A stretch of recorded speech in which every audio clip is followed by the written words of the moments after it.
আপনার ফেসবুক অ্যাপের শর্টকাট বারগুলো যদি ঠিকমতো শো না করে, যেমন আমার এখানে হোম অপশন আছে, এরপরে আছে নোটিফিকেশন অপশন, এই দুটো অপশন দেখাচ্ছে। আমরা চাইলে এখানে আরও যে অপশনগুলো আছে যেমন ওয়াচ ভিডিও, ফ্রেন্ডস, এই অপশনগুলো আমরা এখানে অ্যাড করতে পারবো।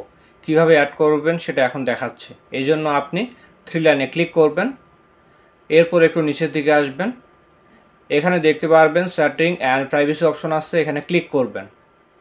আবারও সেটিংসে ক্লিক করবেন, তারপর একটু নিচের দিকে আসবেন, এখানে দেখতে পারবেন ট্যাব বার অপশন আছে, এখানে ক্লিক করবেন। আবারও দুটি অপশন দেখতে পারবেন, প্রথমে যে অপশনটা আছে কাস্টমাইজ দ্য বার, এখানে ক্লিক করবেন।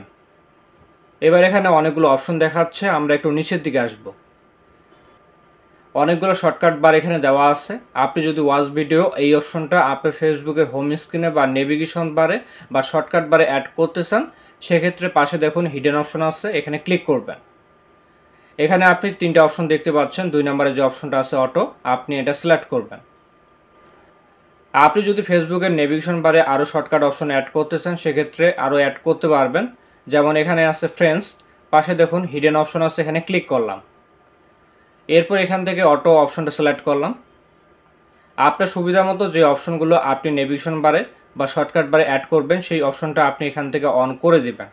এবার আমি আপনাদেরকে দেখাচ্ছি আমার ফেসবুকের নেভিগেশন বার পরিবর্তন হয়েছে কিনা। এই জন্য একটু ব্যাকে আসি। এখনও দেখাচ্ছে কোনো পরিবর্তন দেখতে পাচ্ছি না। আমরা কি করব, আগে অ্যাপটা ব্যাকগ্রাউন্ড থেকে ক্লোজ করব।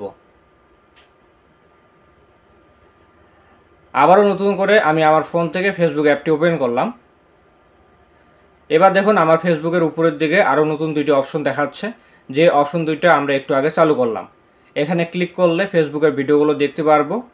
আবার এখানে ক্লিক করলে আমাদেরকে কে কে ফ্রেন্ড রিকোয়েস্ট দিয়েছে সেটা এখানে দেখতে পারবো। তো এইভাবে আপনারা আপনাদের ফেসবুক আইডিতে শর্টকাট অপশনগুলো সাজিয়ে নিতে পারবেন। আর হ্যাঁ, অবশ্যই আপনারা আমাদের টেলিগ্রাম চ্যানেলে জয়েন হয়ে যাবেন। ভিডিওটি আপনি কোন জেলা থেকে দেখছেন কমেন্ট করে জানাতে পারেন। দেখা হচ্ছে নতুন কোনো ভিডিওতে। সকলে ভালো থাকবেন, ধন্যবাদ।